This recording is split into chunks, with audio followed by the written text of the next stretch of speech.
ਸਾਧਵੀ ਜੀ ਤੁਹਾਡਾ ਹੁਸ਼ਿਆਰਪੁਰ ਦੇ ਵਿੱਚ ਆਪਾਂ ਸ਼ਿਵ ਕਥਾ ਜਿਹੜੀ ਕਰ ਰਹੇ ਆ ਉਹਦੇ ਬਾਰੇ ਕੋਈ ਦੱਸੋ ਸਾਨੂੰ, ਤੇ ਆਪਾਂ ਇਸ ਅਧਿਆਤਮ ਦੇ ਨਾਲ ਕਦੋਂ ਤੋਂ जुड़े हुए हैं वो दसो। एक्चुअली गुरु महाराज जी सर्व श्री आशुतोष महाराज जी हमारे गुरुदेव हैं और उनकी कृपा से मुझे 20 साल हो गए हैं ज्ञान दीक्षा लिए हुए और 20 साल हो गए समर्पित हुए। उससे पहले वैसे 2002 में मैंने ज्ञान लिया था, 2004 में मैं समर्पित हुई हूँ और गुरु महाराज जी की कृपा से 20 साल हो गए हैं, मुझे बहुत कृपा है।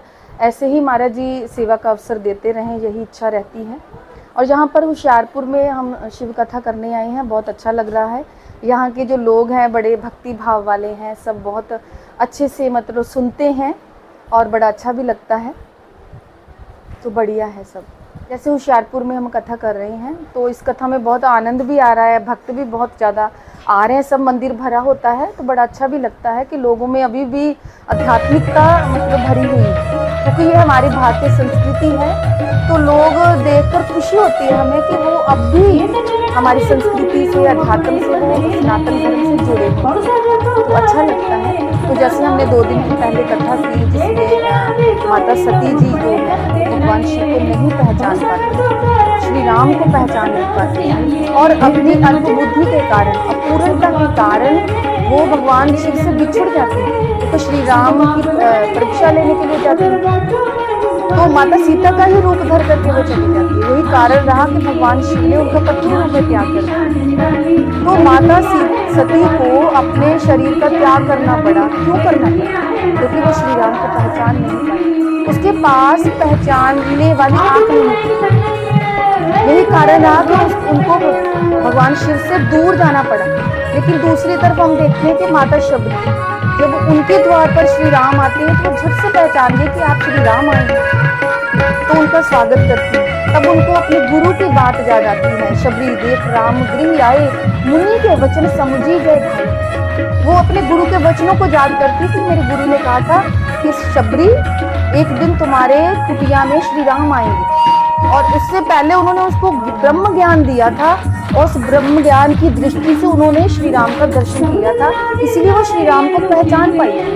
लेकिन माता सती के पास वो दिव्य दृष्टि ना होने के कारण, अपूर्णता के कारण वो पहचान नहीं पाई और भगवान शिव से दूर हो गई।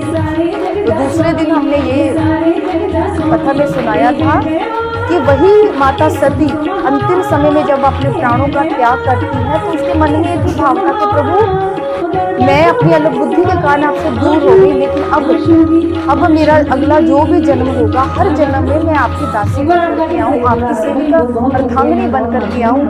इसी इच्छा के साथ उन्होंने प्राणों का त्याग किया। तत्पश्चात देवी भगवती माता सती जो है उनका स्वरूप देवी भगवती स्वरूप, और फिर वो योग माया के माध्यम से माता पार्वती जी के रूप में माँ मैना के घर में जन्म और पुनः तपस्या करती है भगवान शिव के पाने, ताकि मैं अपने उस सौभाग्य को पुनः प्राप्त कर पाऊँ, भगवान शिव का संग पा सकूँ, ईश्वर के साथ जुड़ पाऊँ।